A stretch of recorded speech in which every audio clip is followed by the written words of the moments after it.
Have you ever found yourself in a conversation only to realize later that you were subtly nudged into a decision you didn't fully agree with? No, this is not magic. It is straight up manipulation. Manipulation isn't just a word we use lightly. It is a set of techniques that people use to influence or control others without them even realizing it. From what I have learned, these tactics can be really subtle and are mixed into everyday conversations and actions. You would be surprised at how much you can learn about manipulation when you really dig into it. There are sneaky tactics happening all around us that most people miss. Here is what I have learned.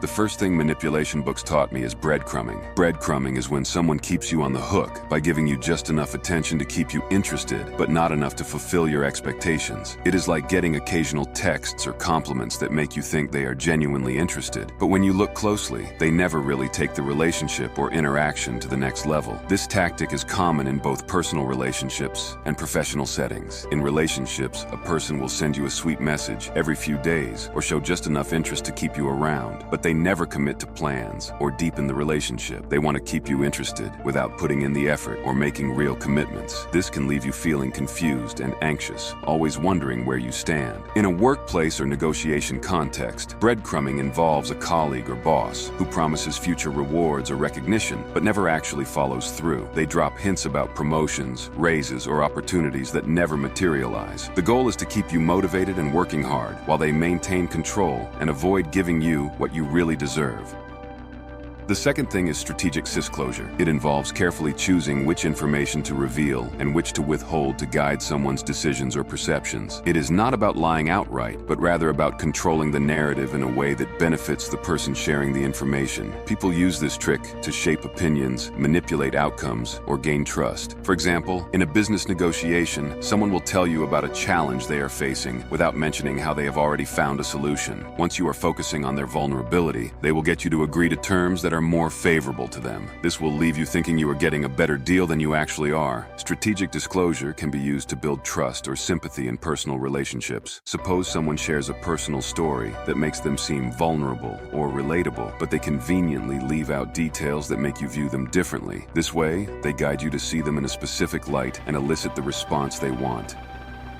Moving on to the third one, incremental commitment, also known as the foot in the door technique. It is all about getting someone to agree to something small first and then gradually increasing the stakes. This method is effective because people like to stay consistent with their previous actions. Once someone has said yes to a small request, they are more likely to say yes to a bigger one later on, even if the bigger request is something they have initially rejected. Take, for example, the sales. This will look like a salesperson getting you to agree to a free trial or a small purchase. Once you have committed to that, they slowly introduce additional features, upgrades, or products. This will make it easier for you to justify spending more because you have already invested something, whether it is time, money, or effort. Speaking of human relationships, incremental commitment involves someone asking for small favors at first and then gradually asking for bigger ones. Because you have already helped them out in the past, you feel more inclined to continue helping, even if the requests become more demanding. This technique is so subtle that you won't even realize how much you have committed until it is too late. By the time you recognize what is happening, you have already invested so much that turning back feels difficult, if not impossible. It is a powerful way to gradually gain control over someone's decisions and actions without them fully understanding what is happening. Next up is illusory choice. This is a manipulation tactic where you are given options that make you feel like you have control, but in reality, all the choices lead to the same outcome. It is like being asked whether you want to clean the kitchen or the bathroom. Either way, you are still doing chores. This technique is used to create the illusion of freedom while guiding you to the desired conclusion without you realizing it. For instance, you will be offered two different packages for something, both of which are structured to benefit the seller, regardless of which one you pick. The idea is to make you feel empowered by the act of choosing, even though the options are limited, and ultimately serve the manipulator's goals. The beauty of this tactic is that it keeps you content because you believe you had a say in the decision, when really, you were nudged in a specific direction all along. The fifth thing I learned is the double bind technique. This one is a classic manipulation tactic where you are placed in a situation where, no matter what choice you make, you end up losing or fulfilling the manipulator's agenda. It is like being asked, are you going to be selfish and not help your friend, or are you going to help and ruin your own plans? You end up in a difficult spot regardless of your answer. A double bind can occur when someone asks you to do something that contradicts another demand they have made. For example, a boss will tell you to take initiative but then criticize you for over overstepping when you do. This creates confusion and stress because whatever you do, it is wrong, and the manipulator uses this to keep control over you by making you feel trapped and uncertain.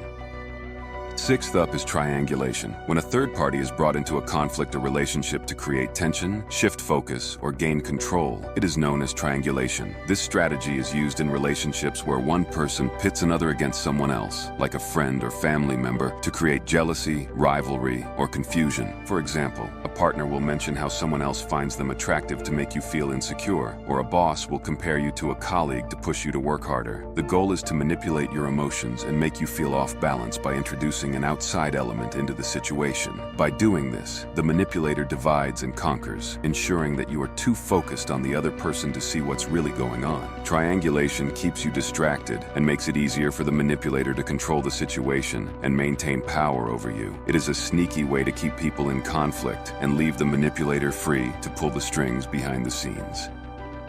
Alright, moving on to the next one, false consensus. It is a sneaky trick where someone makes you believe that their opinions or actions are more widely accepted than they really are. It is like when a person says, everyone thinks this is the best option, to make you feel like you are in the minority if you don't agree. This tactic plays on our natural desire to fit in and be part of the group. This way, it is easier for the manipulator to push their agenda by making you think you are going against the crowd if you disagree. This technique is used in discussions or negotiations where someone can claim that everyone is on board with a plan, even if that is not the case. The idea is to pressure you into agreement by making you think you are the odd one out. It is a subtle way to influence your decisions because most people don't want to be seen as the outsider.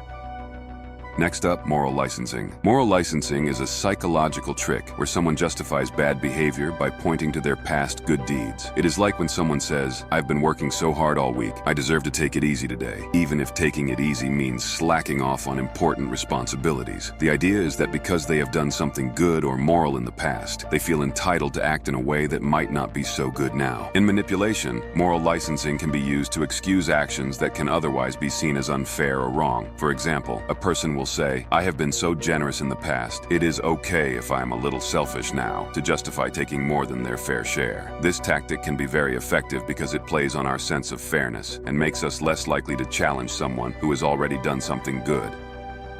Another one is flooding with information. This is when someone overwhelms you with so much information that you can't process it all, making it easier for them to slip their agenda through without you noticing. It is like being buried under a mountain of facts, figures, and details so that you are too confused or too tired to question anything. When someone bombards you with information, it creates a sense of chaos where you can't see the forest for the trees. You become so focused on trying to keep up with all the details that you miss the bigger picture. This is effective in making you agree to something because you are too overwhelmed to think critically about what's being presented.